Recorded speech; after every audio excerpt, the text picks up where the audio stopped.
a todos os irmãos da Igreja Particular Jardim Eldorado que estão acompanhando a nossa live, também aos irmãos e amigos de outras igrejas, outras cidades que estão aí nos acompanhando pelas lives também que temos colocado no domingo às 4 horas da tarde. Hoje começamos um pouquinho atrasado, mas vamos dar início então à nossa live, nosso culto de adoração também ao Senhor nessa tarde de domingo.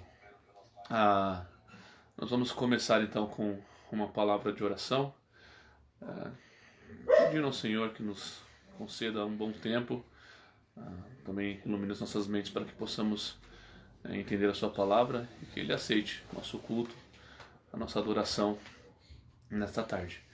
Eu vou pedir à dona Luísa, a irmã Luísa, que nos eleve as Deus de oração, agradecendo ao Senhor por esse momento. Deus, obrigado por esta tarde que Tu nos estás concedendo. Obrigado, Pai, porque nós temos essa oportunidade de estar falando contigo, Pai, e também, ó Deus, a gente pedir que Tu esteja nos abençoando. Toda a programação que for feita agora nesse instante, que seja para a honra e glória do Teu nome. Abençoa cada irmão, cada irmã, cada amigos que está nos assistindo, que possa também estar aprendendo e crescendo na Tua palavra. Amém. Em nome de Jesus. Amém. Amém. Quero mais uma vez lembrar então, se você tem algum pedido de oração, ou se tem algum comentário ou alguma pergunta que gostaria de deixar conosco, ou se quer saber algum tipo de contato, pode utilizar aí os comentários do próprio Facebook. Nós então tentaremos responder. Se for um pedido de oração ou durante o período aqui da live, logo depois da mensagem, então nós podemos orar e clamar ao Senhor a seu favor, tá bom? As perguntas e outras coisas mais nós podemos ir respondendo aí pelos comentários do Facebook mesmo. Nós vamos começar adorando ao Senhor cantando o cântico Exaltado em Santidade.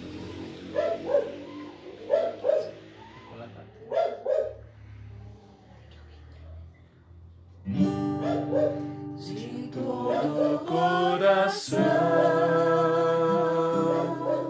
adoro a Ti, Senhor, com tudo o que sou, e consagro a Ti, pois Tu, Jesus, és exaltado em santidade, pois Tu, Jesus, és exaltado em santidade.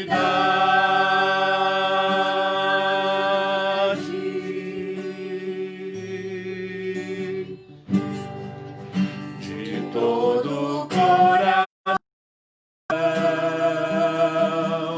adoro a Ti, Senhor, com todo o que sou, me consagro a Ti, pois Tu, Jesus, és exaltado em santidade, pois Tu, Jesus, és exaltado em santidade.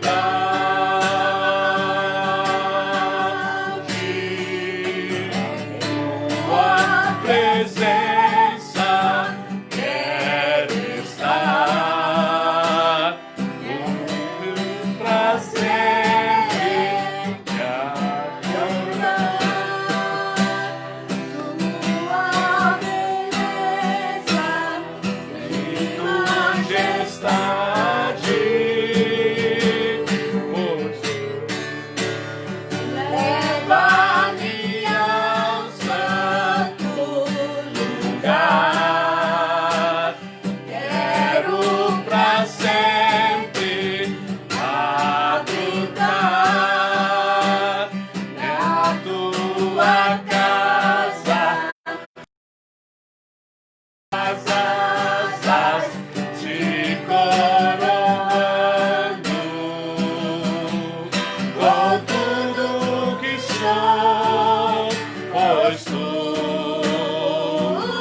Jesus, és exaltado em santidade, pois tu, Jesus, és exaltado em santidade.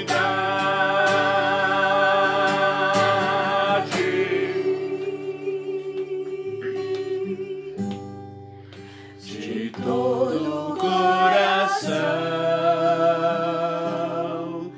adoro a ti, Senhor. Também vamos cantar o hino de número 9 do cantor cristão, cujo título é Santo.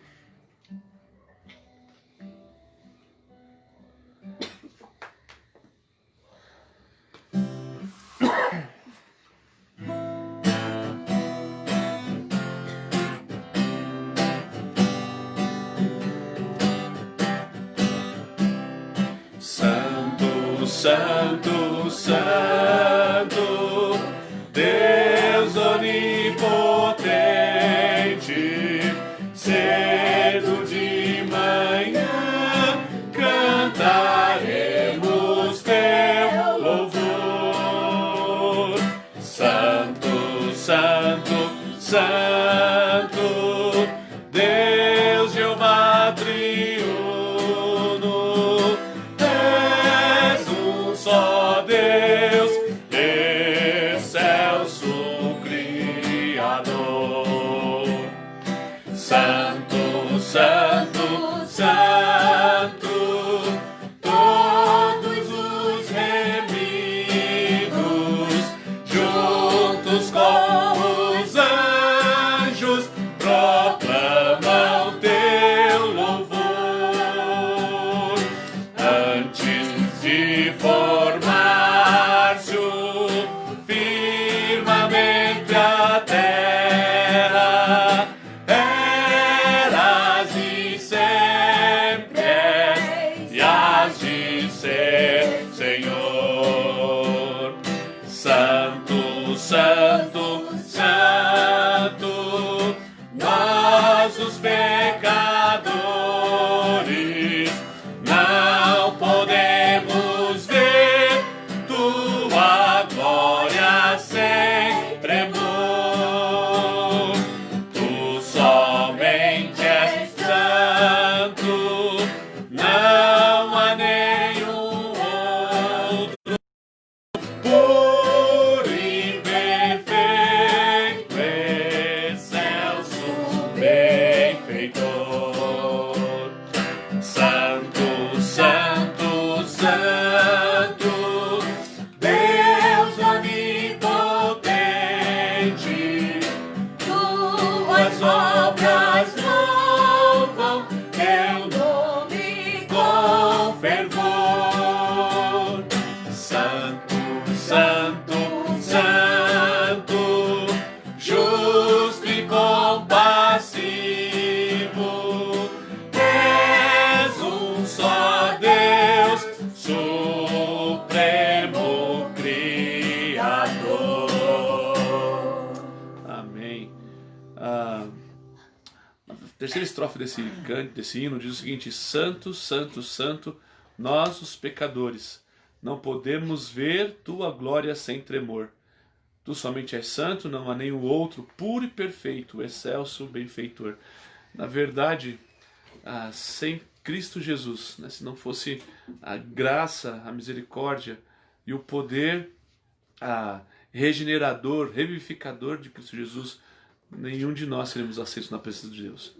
Porque esse Deus que é 3 vezes santo, né, não pode ter qualquer contato, qualquer comunhão, qualquer aproximação do pecado.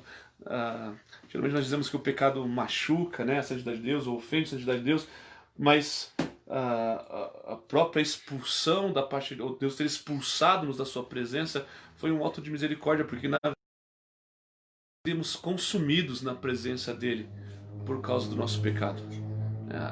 A santidade e justiça dele iriam nos destruir, iriam nos consumir por causa do nosso pecado. Mas em Cristo, né? Cobertos pela justiça de Cristo, cobertos pelo sangue de Cristo que nos purifica, que nos perdoa, que remove de nós todo o pecado. Nós então, como o autor de Hebreus vai escrever no livro aos Hebreus, né, na carta aos Hebreus, nós podemos entrar confiadamente no Santíssimo Lugar para ali então adorar o nosso Deus, para ali alcançarmos, né, chegarmos até o altar de graça e recebermos graça e misericórdia no momento oportuno. Então, glorifique, né, louve, adore, agradeça ao Senhor pela bênção de Jesus Cristo que nos introduz, né, na presença de Deus, e isso de maneira confiante, vivificados, santificados, lavados no sangue dele.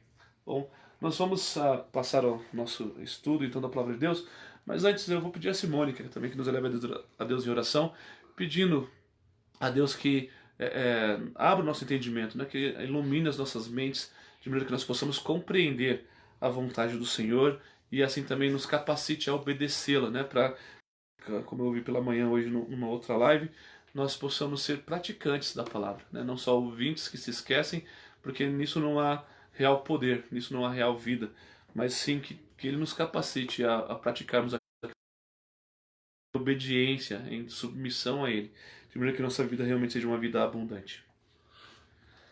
Senhor Deus, muito obrigada por mais esse tempo que temos para nos reunir e obrigada, Deus, porque a Tua palavra nos apresenta quem o Senhor é, o Deus Santo, Santo, Santo. E obrigada porque em Cristo Jesus nós também fomos santificados. Peço que o Senhor esteja agora, através do Teu Santo Espírito, falando aos nossos corações, abrindo o nosso entendimento, para que possamos compreender a mensagem do Senhor para nós, e que os nossos corações possam ser alcançados e transformados pela Tua palavra. Em nome de Jesus é que eu oro. Amém. Amém. Então, como nós colocamos aí no título da live, nós vamos estudar o texto da primeira carta de Paulo aos Tessalonicenses, capítulo 4, do 1 ao 8. Tá bom? Então, primeiro aos Tessalonicenses, capítulo 4, do versículo 1 até o versículo 8. O título da mensagem, né, que nós escolhemos então para a mensagem, que vai definir o tema aí, ou a maneira que nós vamos abordar esse texto, eu coloquei a prática da santificação, né? Mas eu queria que a ideia fosse mais de praxis mesmo, de prática. Então talvez o melhor título fosse praticando a santificação, para dar uma ideia de não algo estático como a prática, mas algo em movimento, né? Por isso escolhendo gerúndio aí, para dar essa ideia de continuidade de movimento, de algo que é verdadeiramente para ser vivido, né? Então, mas vamos ler o texto primeiro e aí nós vamos então introduzir e comentar aqui os devidos comentários. Então, primeira carta aos Tessalonicenses, capítulo 4, do verso 1 até o verso 8.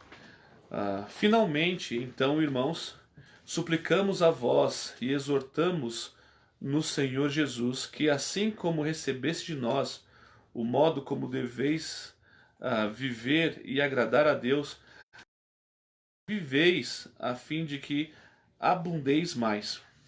Porque vocês sabem qual instrução nós demos a vocês da parte do Senhor Jesus.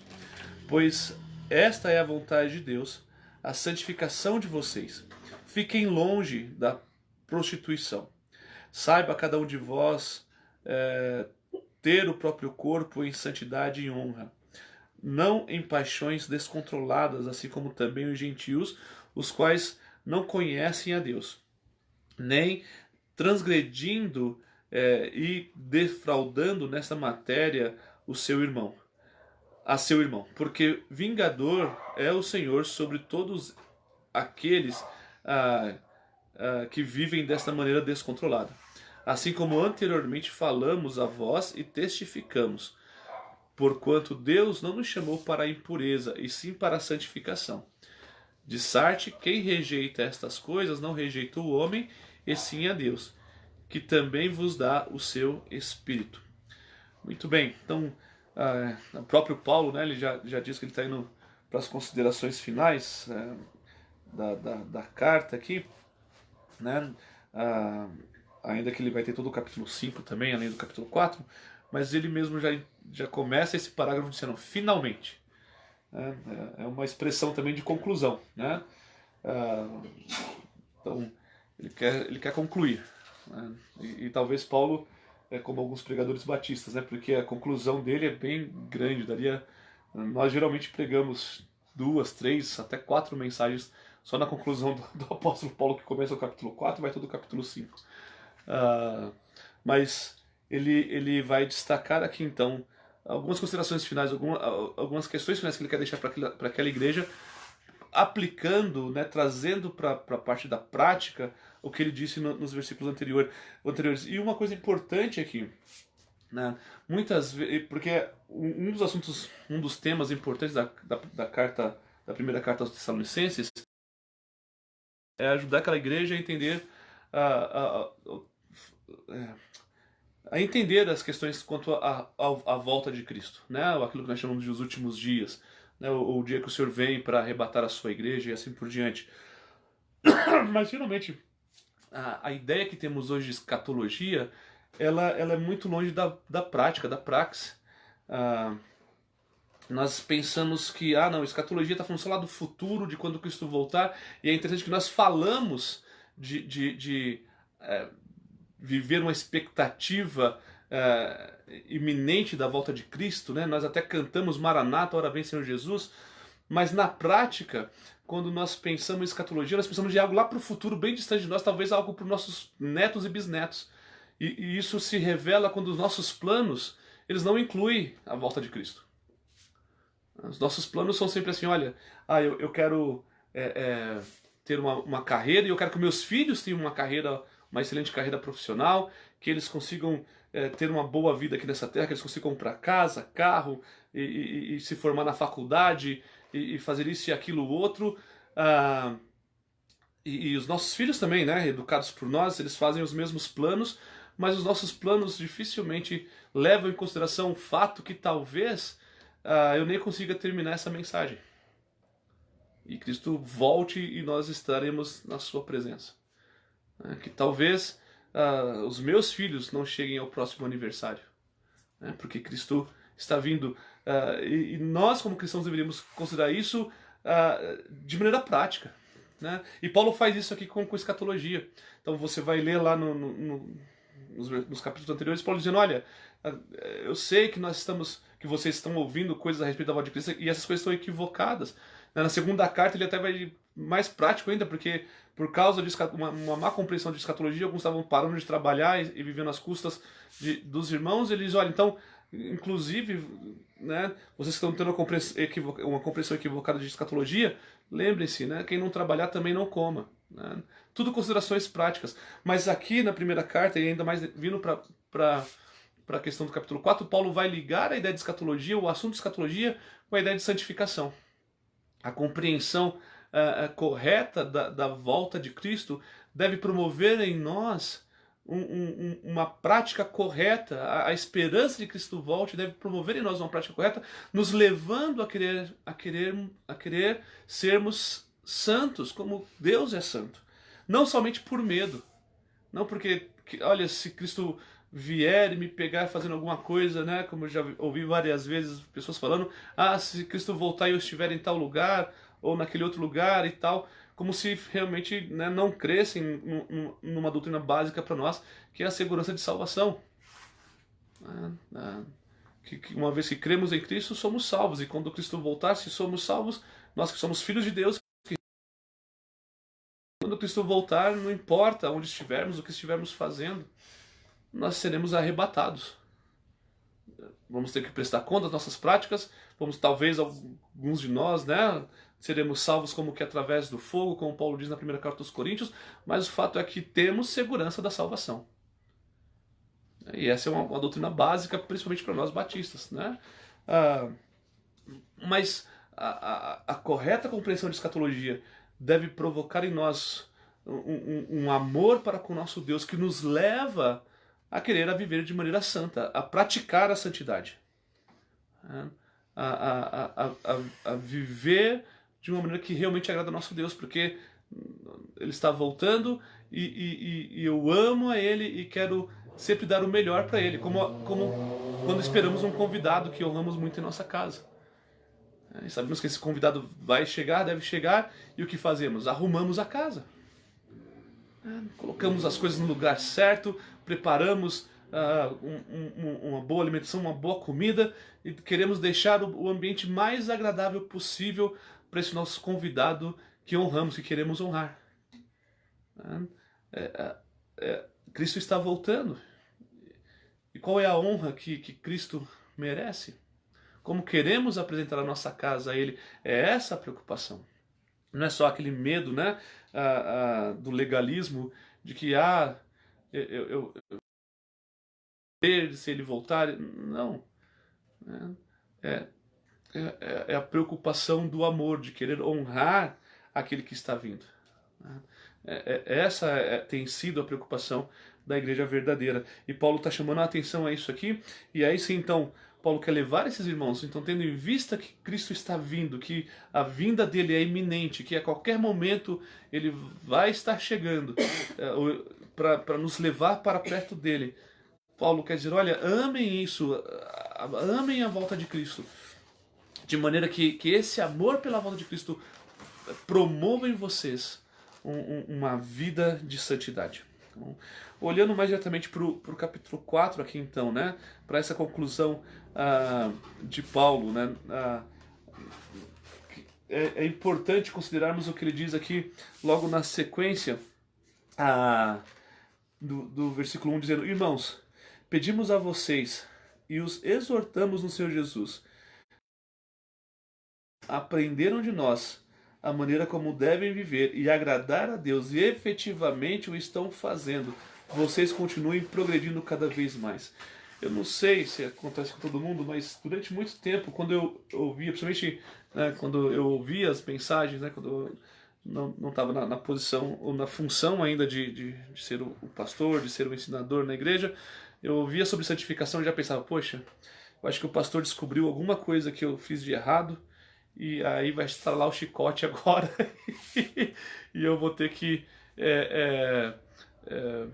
ouvir, né? E aí a ideia de santificação era sempre porque a ideia era a seguinte: sempre que alguém falava de santificação é porque eu estou cometendo algum pecado e por isso está falando de santificação.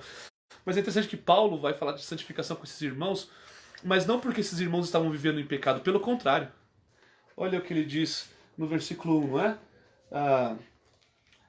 Irmãos, pedimos a você, irmãos, pedimos a vocês e os exortamos no Senhor, que assim como aprenderam de nós a maneira como devem viver e agradar a Deus, e efetivamente o estão fazendo. Então Paulo está dizendo, olha, eu sei que vocês aprenderam o que nós ensinamos a vocês, da maneira como agradar a Deus e a maneira que devem viver, e eu sei que vocês aprenderam isso por quê? Porque vocês estão praticando isso. Então, Paulo não está falando de santificação para pessoas que viviam um pecado horrível ou que estavam praticando um horrível pecado. Não é o caso, né, de Paulo falando de santificação no contexto lá da primeira carta aos Coríntios, de uma igreja que está dividida, uma igreja onde tem imoralidade, e entre outras coisas mais.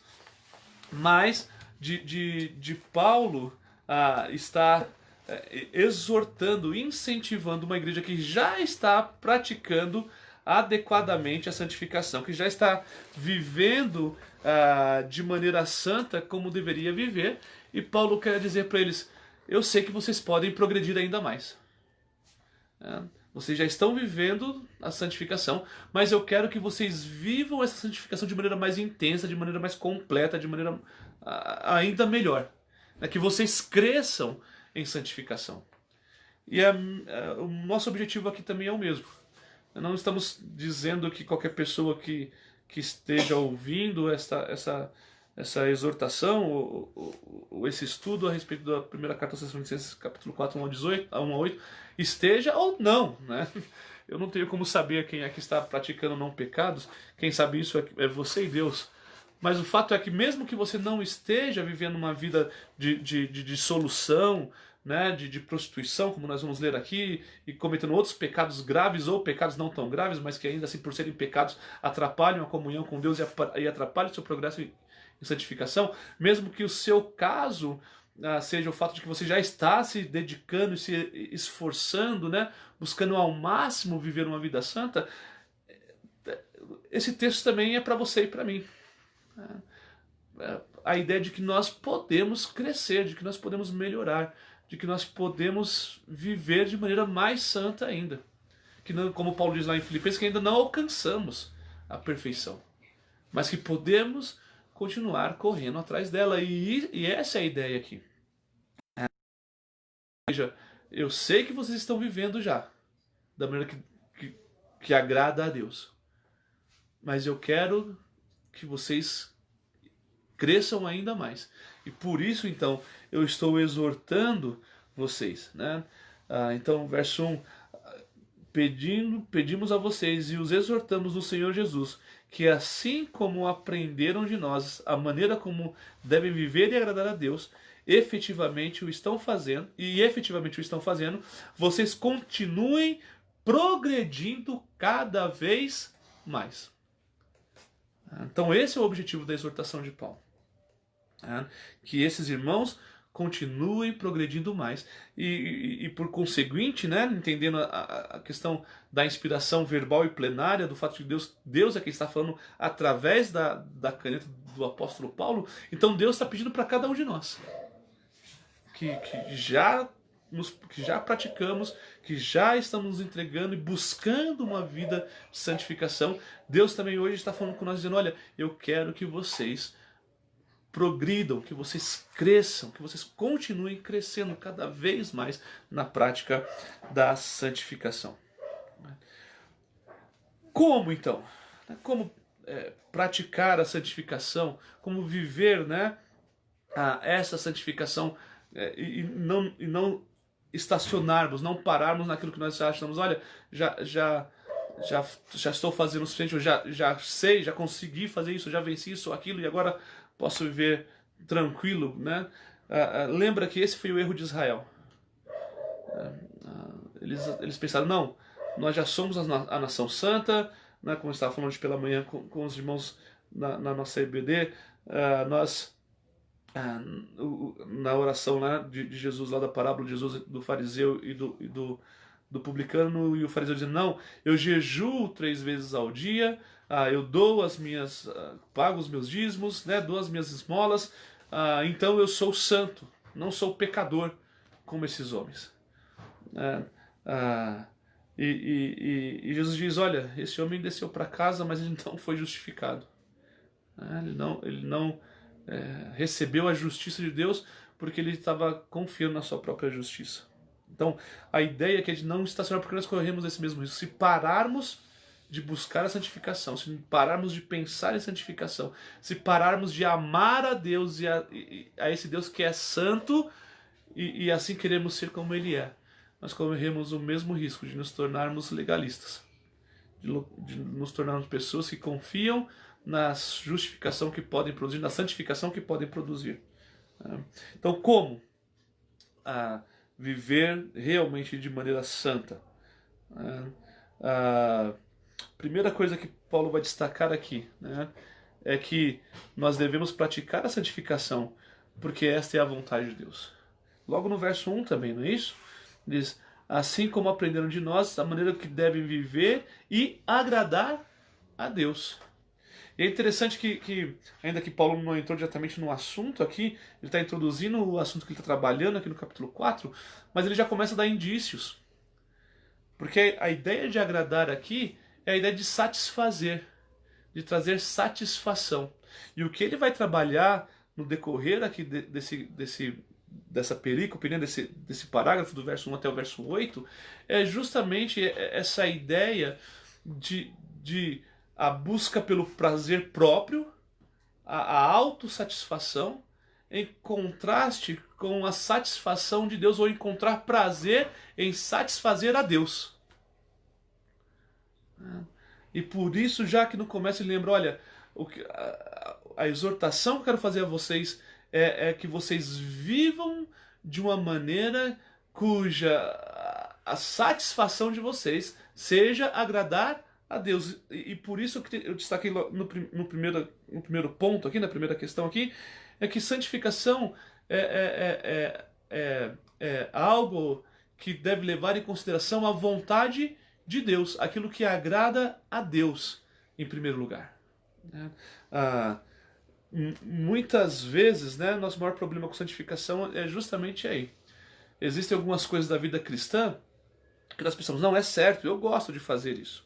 Eu acho importante fazer isso. E geralmente nessas coisas nós nos dedicamos. Né? E infelizmente algumas vezes, inclusive até... e por isso corremos risco de fazer conforme a nossa própria força, conforme a nossa própria capacidade, porque é algo que nós pensamos, eu gosto de... Eu posso pensar o seguinte, né? Só como um exemplo aqui mesmo. Parte do fruto do Espírito, conforme diz lá em Gálatas 5, 22 e 23, é a alegria. E eu gosto de rir. Né? Ainda que o riso nem sempre é uma consequência da alegria, né? Às vezes eu posso estar rindo de nervoso, né? Ou qualquer outra coisa assim. Mas, bom, eu gosto de ter uma vida alegre conforme eu penso. E às vezes eu posso me enganar no sentido de que a alegria que eu estou produzindo é justamente isso, a alegria que eu estou produzindo. Ao passo que a alegria, que é parte do fruto do Espírito, é uma alegria que é produzida pelo Espírito e não por mim mesmo. É uma alegria que vem como consequência da minha submissão e obediência ao Espírito de Deus. A viver no Espírito. E conforme Paulo diz lá em Gálatas mesmo, né? Viver no Espírito para não satisfazer as vontades da carne, ou os desejos da carne. E aqui nós encontramos pensar em santificação é pensar naquilo que realmente agrada e satisfaz a Deus. A satisfação de Deus, mesmo que isso traga algo não tão satisfatório, ou que isso lute contra a minha própria satisfação. Em outras palavras, é lembrar que santificação é tornar a satisfação de Deus a minha satisfação. É tornar aquilo que causa prazer em Deus o meu prazer. Né? Fazer do prazer de Deus o meu prazer. A busca pelo prazer de Deus ser a minha busca pelo prazer. Né? Então, geralmente, né, quando se fala ou quando ouvimos em santificação, ficamos com aquele gosto amargo na boca, pensando que o pregador está nos acusando de alguma coisa. Mas aqui, Paulo não está acusando aquela igreja, pelo contrário. Eu sei que vocês estão buscando isso. E para que vocês cresçam nisso, eu quero lembrar vocês, a santificação que eu estou propondo a vocês é justamente que vocês busquem agradar a Deus. E aí nós temos até como pode dizer assim, um jogo de palavras, né, ou um jogo de ideias pelo menos, né? Porque aí Paulo vai dizer então, no verso de número... Deixa eu ver... O verso de número...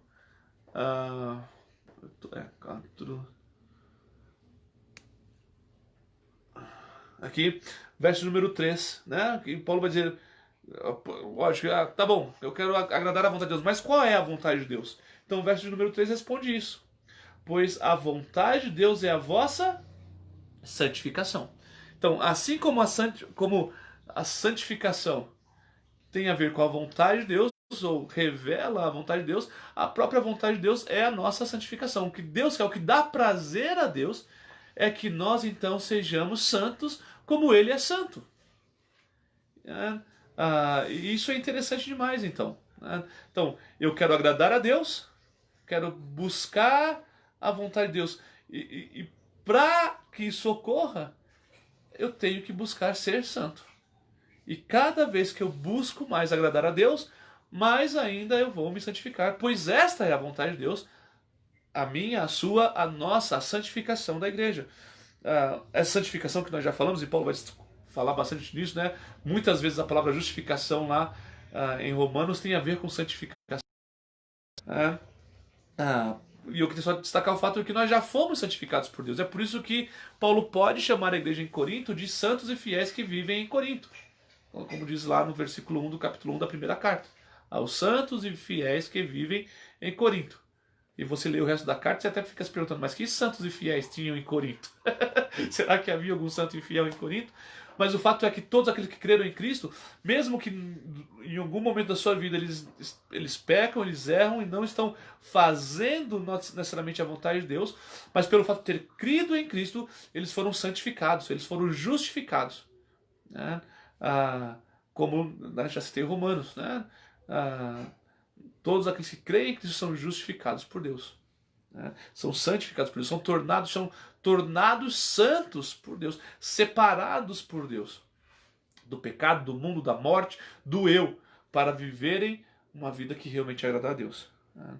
Mas no momento agora aqui, Paulo quer lembrar o fato de que muitos santos por Deus, devemos agora também, por causa do nosso amor para com Deus, buscando agradar a Deus, nós temos que nos amoldar a isso, nos acomodar a isso, né? Como nós estávamos estudando lá em Romanos 12, 1 e 2, em vez de nos moldarmos ou assumirmos a forma do mundo, temos que assumir a forma, o formato que Deus criou para nós agora, que é a imagem e semelhança do seu Filho Jesus Cristo. E isso é santificação, isso é santidade. Portanto, né, é o que nós estamos querendo destacar aqui.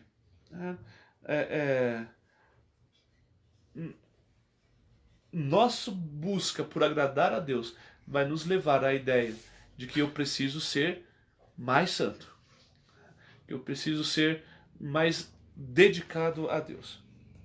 Então Paulo vai dizer, qual é a vontade de Deus? Versículo 3, porque a vontade de Deus é a vossa santificação. Agora, o que Paulo quer dizer por santificação aqui? Qual é a ideia de Paulo, né? Às vezes, né, no esforço de não cairmos no erro do legalismo, de uma prática vazia e assim por diante, da própria autojustificação, nós criamos ou damos a ideia, né, de que santificação é algo já completo, pleno e pronto. Mas na verdade Paulo vai dizer de algo prático, que é algo que nós devemos fazer, algo que nós devemos buscar, a maneira que devemos viver. E Paulo vai então identificar aqui, ou ele vai, uma das maneiras que Paulo vai falar de santificação e a maneira que ele vai dizer aqui no versículo 3 tem a ver justamente com a imoralidade. Então Paulo vai dizer, olha, para vocês viverem então de maneira a agradar a Deus, para que vocês realmente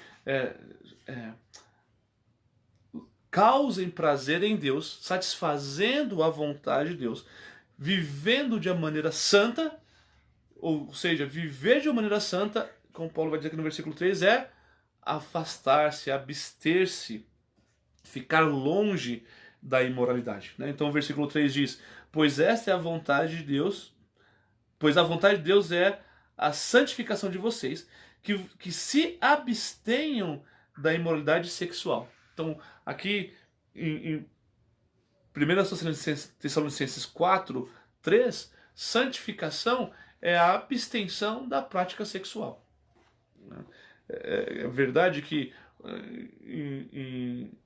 desculpa, não da prática sexual em si, mas da prática sexual de maneira pecaminosa, né? O problema não é o sexo em si, nós vamos já tratar disso aqui, mas é o sexo fora do propósito para o qual ele foi criado. Né? E o propósito de tudo que foi criado é para a glória de Deus. Obrigado, Simone, que me ajudou aí. Eu disse só da prática sexual, mas não é da prática sexual em si, mas da prática sexual pecaminosa, ou que é a própria imoralidade. Infelizmente, isso é importante destacar, porque outros credos religiosos vão justamente colocar o sexo como se fosse o problema, como se o sexo fosse pecado em si. Mas se o sexo fosse pecado, Deus teria criado o pecado, porque foi Deus quem criou o sexo. E não é essa a questão aqui, né? Então, a palavra que aparece aqui por imoralidade é a palavra porneia, né? Que foi transliterada para nossa língua como pornografia. Ou seja, toda e qualquer prática sexual fora do padrão adequado, fora do padrão criado, instituído, proposto por Deus, né? Isso é a imoralidade, isso é a pornografia. E Paulo diz, então, aqui a ideia de santificação que Paulo quer trazer é justamente a abstenção desse comportamento humano, né? Descontrolado e fora do padrão de Deus. O que eu estava dizendo antes é que em outros textos a ideia de santidade também vão ser ligadas a outras questões práticas da vida, né? A própria questão da busca por uma vida de consagração a Deus, uma vida de dedicação a Deus e assim por diante. Mas aqui no capítulo 4, 3 da Carta das Colossenses, a ideia que Paulo quer trazer a essa igreja aqui é justamente essa ideia de imoralidade sexual, né? De impureza sexual. Algo bem comum, né? Nós ficamos chocados com o que acontece hoje em nossos dias, mas era algo bem comum na comunidade da época de Paulo, né? No mundo grego-romano, né? As pessoas, né? Os cidadãos romanos levavam ou tinham as grandes, principalmente as grandes cidades do Império Romano, sejam elas as cidades gregas, sejam elas as cidades romanas, ou mesmo as outras cidades, as grandes cidades de outras partes do Império, né? Não importa, a cultura daquele momento, eles tinham uma vida sexual desregrada, inclusive transformando a prática sexual e a prostituição em forma de culto. Então, divindades gregas, divindades romanas, divindades persas, divindades sírias, né? Divindades de todas as partes do mundo, de todos os lugares do mundo, haviam divindades que estavam ligadas à área da sexualidade ou agora me fugiu a palavra, de colheitas, entre outras coisas assim. Mas divindades que, como parte do culto, como sacrifício, os sacrifícios que eram oferecidos a essa divindade eram sacrifícios de prostituição sexual. Inclusive na cidade de Corinto, né? Alguns historiadores vão destacar o fato de que para a mulher ser respeitada, ela tinha que prestar um culto lá no templo, onde ela iria servir como uma prostituta sexual, em homenagem, né, ou em culto a determinada divindade, né? Então, a prática daquela comunidade, a prática das pessoas que cercavam a igreja naquele momento, não era muito diferente dos nossos dias, né? E a palavra de ordem realmente é a palavra hedonismo, né? A busca desenfreada por autossatisfação, por prazer, que leva o homem a práticas, né, horríveis, né? Então, nós ficamos chocados hoje em dia com pedofilia, entre outras coisas, que são distúrbios dentro dessa área sexual, né, e distúrbios ou agressões graves, né, que a nossa lei considerava, que a nossa sociedade considera como grave, né, mas que nas cidades gregas e romanas do primeiro século e antes disso até, principalmente no Senado grego, no Senado romano, eram práticas comuns, né, dos senadores se cercarem e imperadores se cercarem de meninos e meninas que iriam servi-los sexualmente, né? Nota, né, a maneira que aquela sociedade vivia, a sociedade na onde a igreja cristã do primeiro século estava inserida e vivendo. São essas pessoas que estão se convertendo, que estão sendo salvas por Deus, libertas então da escravidão do pecado e vindo para uma nova vida, vindo para a igreja. E agora entendendo, e algumas delas inclusive desgostosas com a sua própria sociedade, né, entendendo essa nova realidade de vida que foi concedido, e entendimento esse que foi concedido a eles pelo Espírito Santo, e por isso Paulo fala a maneira que vocês já estão vivendo. Mas Paulo quer lembrar-os, olha, não se descuidem, não se descuidem. Essa ideia da autossatisfação, né, do hedonismo, de buscar prazer próprio e de maneira desenfreada, é algo que está dentro de todo ser humano, principalmente por causa do que é a base do pecado, ou que é o âmago do pecado, que é justamente a rebelião contra Deus. O homem deixou de querer satisfazer a vontade de Deus, de obedecer a Deus, de satisfazer ao seu Criador, para buscar a sua autossatisfação, para buscar a sua autoglória, a sua autoglorificação. É interessante, inclusive, que Deus também liga a própria ideia de imoralidade sexual à idolatria. Tanto na questão do adultério, mas geralmente a idolatria está acompanhada dessa ideia de imoralidade sexual. E Deus faz uma ligação entre uma e outra. Então, aquele que é infiel a Deus é como aquele que é infiel ao esposo, à esposa, né? Aquele que é imoral, aquele que pratica a imoralidade, né? Ou a prostituição. Inclusive a idolatria também é comparada com a prostituição espiritual, né? Ainda que aqui não quero espiritualizar o texto, Paulo não está dizendo necessariamente disso, eu só queria também ampliar essa ideia, né? Para mostrar que a nossa busca por satisfação própria, né, pela nossa autossatisfação, ela também é um tipo de idolatria. Porque em vez de adorarmos a Deus buscando satisfazer a nosso Deus e encontrar satisfação na própria pessoa de Deus, nós buscamos a nossa autossatisfação em outras coisas. E que, via de regra, né, vai nos levar à imoralidade sexual. Porque é como drogas, né? Como alguém falou, como drogas. Ninguém começa usando crack, nem heroína, nem drogas pesadas. Você sempre começa por drogas mais leves. Drogas que você acha, não, eu consigo controlar, quando eu quiser eu consigo parar, mas, né, e é interessante, porque o que é isso? Busca por autossatisfação, busca por prazer.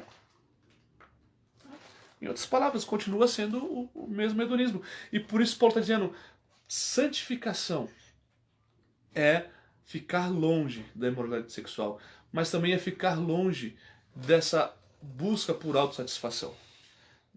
É nos abstermos ou dizer não a nós mesmos, de que, olha, eu não quero satisfazer a mim mesmo, mas o meu desejo, a minha vontade, a minha vida é satisfazer ao meu Deus. É buscar a satisfação e encontrar satisfação em Deus. E por isso, né, nota que como agora esqueci o nome dele, Champlin disse, né, no comentário, não lembro agora qual dos livros bíblicos ele estava comentando, mas ele estava falando justamente de santificação, e ele estava lembrando o fato de que geralmente nós pensamos sempre que santificação tem a ver com coisas que não devemos, somente com coisas que não devemos fazer. Eu não posso fazer isso, posso fazer aquilo, não posso fazer aquilo outro e assim por diante. Mas na verdade a ideia bíblica, e Paulo sempre fala disso, né? A ideia bíblica de santificação é mais sobre aquilo que eu devo fazer. E quando Paulo está falando com prática, e nós já falamos isso em Efésios, em Filipenses e em outros textos bíblicos, mas quando Paulo está falando de vida prática, ele sempre vai falar, ele vai trabalhar com a ideia de substituição, de mudança, de troca, um hábito que deve ser substituído por outro. Então ele vai falar, santificação é abster-se da imoralidade sexual, né? Mas também a ideia continua no versículo 4. Eu sei que quando troca de versículo nós achamos que trocou de ideia, mas não troca, porque você não tem um ponto ali, você tem um ponto e vírgula. Ele ainda está definindo o que é santificação, e essa definição ele começou no versículo 3. Então, façam a vontade de Deus, que é a santificação de vocês. Correto? 2 pontos. O que é santificação? Abster-se da prática imoral ilícita, abster-se da prática sexual ilícita, ou da prática imoral, mas também é que cada um saiba possuir o seu próprio corpo em honra. Então, a parte negativa é ficar longe da imoralidade. A parte positiva é possuir o próprio corpo, ou utilizar o corpo, né? Utilizar os meus membros, utilizar a minha mente em honra, com honra, de maneira honrada, de maneira que realmente honre, que glorifique a Deus, de maneira que honre e abençoe o meu próximo. E é justamente assim que ele vai definir a ideia que ele quer colocar aqui, que ele vai fazer essa definição a partir do versículo 5. É isso, versículo 5. Não com desejos imorais, como os gentios, que não conhecem a Deus, e que nesta matéria então ninguém defraude o seu irmão. Então note, a ideia de Paulo aqui é buscar santificação. O que é santificação? Abandonar a imoralidade. E agora, possuir o meu corpo, a ideia de possuir aqui é de utilizar mesmo, né? De ter o meu corpo e ter o controle, o domínio do meu corpo. A imoralidade traz descontrole. Eu não tenho controle mais de mim mesmo. Eu faço aquilo que eu não quero, como nós lemos hoje em Romanos capítulo 7. Mas nós que somos santos, nós que fomos santificados, justificados por Deus, nós não precisamos nos entregar ao descontrole do hedonismo, da imoralidade sexual, mas por outro lado eu posso controlar o meu corpo, ter domínio, e lembra que domínio próprio é parte do fruto do Espírito Santo, conforme diz Gálatas 5, 22 e 23, mas agora eu posso usar o meu corpo para honrar ao meu Deus e para abençoar o meu irmão, usar o meu corpo de maneira honrosa, de maneira que traga honra e glória ao nome do próprio Deus, satisfazendo assim a vontade de Deus. Isso é santificação. A ideia então de ter uma mente que é transformada, uma mente que não mais está buscando autossatisfação, mas uma mente que agora busca a satisfação, a glória, o louvor de Deus e se preocupa com o próximo. Porque da mesma maneira que eu não quero desonrar a mim mesmo, eu não vou usar o meu corpo para desonrar ao meu irmão. Trazendo desonra assim para o corpo, que é o próprio corpo de Jesus Cristo. Os gentios, como Paulo dizendo, vivem assim, desonrando-se a si mesmo e trazendo desonra para os outros. Desonra o seu corpo, desonra a sua família, desonra a sociedade. E quando nós olhamos para a nossa sociedade, nem precisamos retornar o pensamento lá para o primeiro século, né? Nós podemos ver na nossa própria sociedade. Olha a maneira que a nossa sociedade vive. Uma sociedade que é hedonista, uma sociedade que vive buscando a autossatisfação. Todo mundo buscando o prazer próprio. E olha as consequências que isso tem trazido, por exemplo, para o casamento.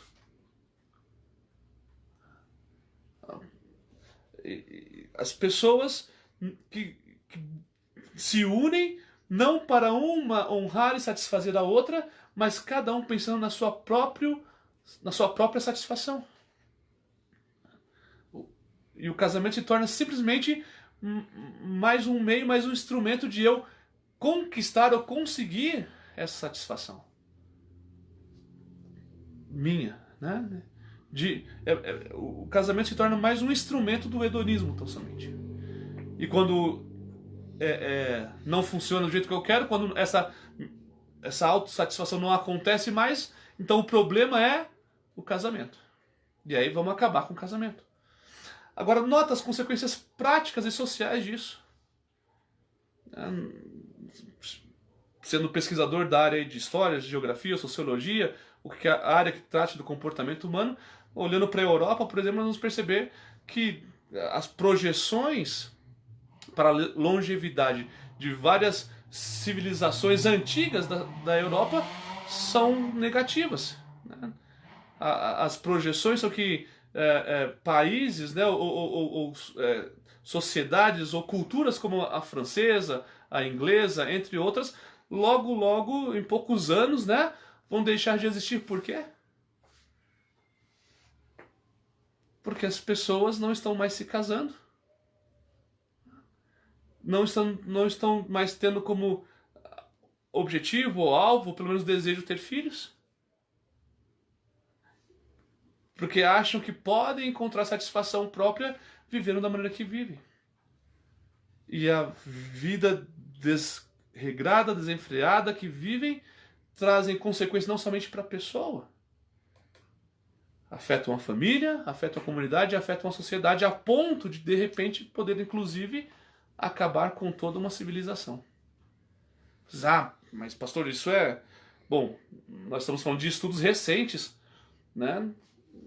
Quanto a essas próprias civilizações atuais, modernas. E na base, é lógico que as pesquisas não vão tão longe assim, mesmo porque as pessoas que fazem essas pesquisas não têm esse tipo de interesse, mas nós podemos ver claramente na base desses problemas, que são problemas odiernos, né, o próprio hedonismo. Né? A busca descontrolada por prazer. Mas Paulo está dizendo, olha, em vez disso, vivam de maneira honrada. Honrem, possuam seu próprio corpo em honra, honrando primeiramente a Deus. Honrando ao Criador, trazendo honra para vocês, e assim trazendo honra para o próximo, trazendo honra para o seu cônjuge, que é seu irmão em Cristo. Sua igreja, não defraudando, não desonrando aqueles que estão ao seu redor. Não incitando aqueles que estão ao seu redor. Eu sei que geralmente também tiramos esse versículo do contexto e aplicamos geralmente isso aqui para roupa para mulheres, e funciona também, porque é verdade, né? As mulheres devem cuidar com a roupa, assim como os homens devem cuidar com a roupa para não defraudar ao irmão, mas não é somente isso. E infelizmente eu tenho lido alguns comentários ruins de ambos os lados, né? Porque alguém faz algum comentário de roupa e logo se levanta um monte de pessoas defendendo que o corpo é da mulher, ela pode fazer o que ela quer com o corpo dela, ninguém tem nada a ver com isso, e assim por diante. E tanto um lado quanto o outro se esquecem, né? Que na verdade o que Paulo está destacando aqui, que santificação me lembra que eu não pertenço a mim mesmo, mas eu pertenço a Deus. E é por isso que eu devo possuir o meu corpo em santidade e em honra, para promover o bem daquilo que é de Deus, que é o próprio corpo de Cristo.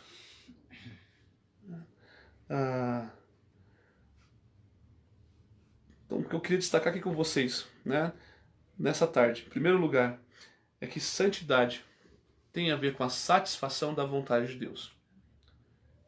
De que maneira santificamos a Deus? De que maneira agradamos à vontade de Deus? De que maneira realmente vivemos de maneira santa? Nos abstendo, ficando longe da imoralidade. E ao mesmo tempo, então, tendo e possuindo o meu corpo de maneira honrosa, de maneira decorosa.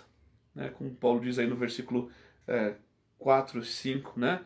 Possuindo o próprio corpo em honra e não defraudando, então, ao meu irmão. Né? Eu queria concluir isso com algo que eu li nesse livro aqui, né, História do Cristianismo, do Bruce Shelley. Ele vai falar em um dos capítulos... tá bom, também vou falar para levantar mais o livro, para indicar o livro. Mas logo no começo ainda, no primeiro capítulo, falando sobre... deixa eu ver aqui, isso, falando sobre o que está acontecendo ali no dia de Pentecostes, né? Ele lembra, falando principalmente de Estevão, ele lembra de Mateus 19, quando Jesus fala, usa o exemplo dos odres novos, né? Quando os fariseus falam, por que seus discípulos não jejuam, né? Como nós jejuamos e tal? E Jesus responde para eles, olha, no capítulo 9 de Mateus, versículo 17, ele diz, não se pode pôr vinho novo em odres velhos, porque quando você põe vinho novo em odres velhos, esses odres velhos eles se rompem e o vinho novo então se perde. E o Shelley então ele vai a exegese que ele faz, a aplicação que ele faz disso é de falar, olha, o que acontece, o que Jesus está dizendo para eles não tem a ver necessariamente com não é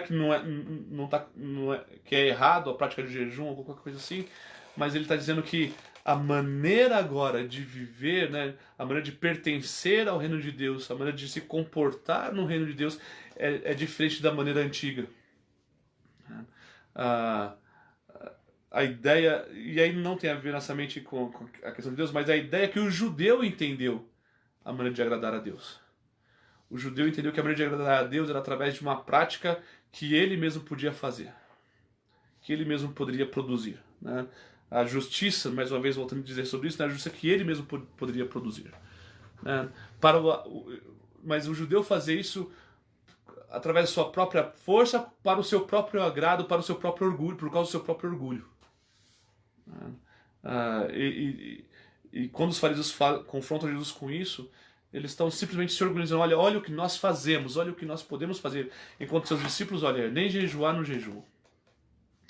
E Jesus está dizendo para eles, olha, eles vão, né, como ele diz em outro texto, né, vai chegar o momento dos meus discípulos jejuarem também. Né? Agora que eles estão com o noivo, é hora de festejar, não de jejuar. Quando o noivo for retirado, aí vem a hora de jejuar. Mas o que Jesus quer dizer, o que o Shelley quer destacar, né, é que a maneira que a igreja trata essas velhas, ou essas, vamos usar a ideia velha, não mais antigas, né, para não dar a ideia de ultrapassado somente, mas a questão básica é que as práticas antigas que não estão erradas, que devem continuar, elas devem ser praticadas de uma maneira nova, diferente. E é essa a ideia que Jesus quer colocar aqui com os odres novos. Ele diz isso, na igreja agora, ela tem um odre novo, né? Conteúdo novo dentro de uma embalagem nova. É essa a ideia. E isso é cristianismo. O cristianismo é um conteúdo novo, é uma vida nova, é uma nova aliança, mas também numa embalagem que é nova. Ou seja, a prática, aquilo que fazemos pela motivação certa. Fazemos com a mentalidade certa, uma mentalidade que foi renovada, que foi transformada. E é isso que eu queria destacar aqui para nós hoje, eu concluir com esse pensamento, né? Nós somos um odre novo, né? A igreja é um odre novo com um vinho novo. A santificação. Nós não buscamos santificação para mostrar a nossa perfeição a Deus. Nós buscamos santificação porque fomos aperfeiçoados por Ele. Nós não buscamos santificação para receber a vida. Nós buscamos santificação porque já recebemos a vida dele. Nós não buscamos santificação para sermos santos. Nós buscamos santificação porque somos santos. E dentro dessa embalagem, né, dentro desse pacote, desse novo odre que chama santificação, o conteúdo que está ali dentro é uma mente renovada, uma mente transformada, é a disposição, a vontade, o desejo de glorificar, de honrar, de agradar a Deus. O meu desafio para mim e para você nessa tarde é que a minha satisfação, que nós encontremos satisfação em satisfazer ao nosso Deus. Que o prazer de Deus seja o nosso prazer. Que possamos dizer, como disse o salmista, né? Que a nossa alma anseia por Deus, como a corça anseia por águas. Vamos orar? Pai, muito obrigado pela tua palavra. Muito obrigado porque ela é poderosa. E obrigado porque ela nos ensina realmente o que é a tua vontade. Como Paulo disse aqui, a tua vontade é que nós nos santifiquemos. Nós busquemos santidade prática, santidade viva, santidade real. E que santidade é essa? Que nos afastemos da imoralidade. Que abandonemos o hedonismo, que não vivamos mais na busca de autossatisfação, mas que saibamos possuir o nosso corpo de maneira honrada, de maneira que honre e glorifique o teu nome, de maneira que abençoe verdadeiramente o meu irmão. Nos ajuda nisso, ó Pai. Continua transformando a nossa mente, não porque nós não estamos vivendo de uma maneira que agrada ao Senhor, mas é porque nós podemos viver de uma maneira melhor ainda, podemos agradar ainda mais ao Senhor. Eu sei que a maioria de nós não estamos vivendo uma vida de imoralidade, Mas ainda assim podemos nos dedicar mais, podemos nos consagrar mais, podemos nos entregar mais a Ti. E esse é o nosso desejo, é isso que clamamos ao Senhor nesse momento. Que o Senhor continue promovendo a transformação das nossas vidas. Ó Pai, se alguém que está nos ouvindo nessa tarde ainda também não conseguiu compreender essas coisas, como Paulo diz aqui, né? Se alguém que ainda não consegue entender isso, se alguém que ainda não foi santificado pelo Senhor, que ainda não foi transformado, que ainda não teve um encontro verdadeiro com Jesus Cristo, teu Filho, Pai, que o Senhor mesmo, pela tua própria palavra, pelo Evangelho de Cristo morto, crucificado, sepultado, ressuscitado conforme as Escrituras, pelo poder do teu Espírito que é poderoso e que é onipresente, porque é Deus, possa trabalhar essa vida, possa também alcançar e transformar esse coração, possa iluminar essa mente, de maneira que ele entenda a verdade do teu Evangelho e também venha a crer no Senhor, confessando o teu Filho como Senhor, como Salvador da sua vida. Muito obrigado por esse momento. É o que nós oramos, em nome de Cristo Jesus, o Senhor. Amém, Deus. Há algum pedido aí? No Face? Não? Então tá bom. Nós estamos encerrando aqui a nossa live.